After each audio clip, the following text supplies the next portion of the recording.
الله الرحمن الرحیم. زه نعمان پرویز اسسټنټ کمشنر رستم عوامو ته مخاطب یم.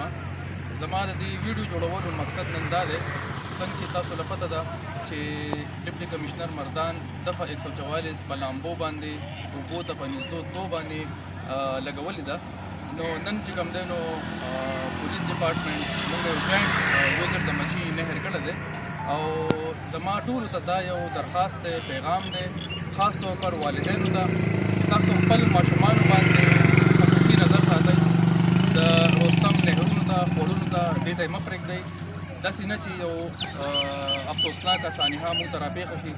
نو ښه خبره به دا وي چې په ټایم باندې تاسو خپل چې کوم اقدامات دي هغه اوچت کړئ او انتظامیه چې کوم دی نو په دې باندې دفعه 144 لګولې ده او څوک چې هم نهرونو په غاړه د اوبو په غاړه باندې وموندل شو نو د هغو خلاف به قانوني کاروایي کېږي، FIR به کېږي.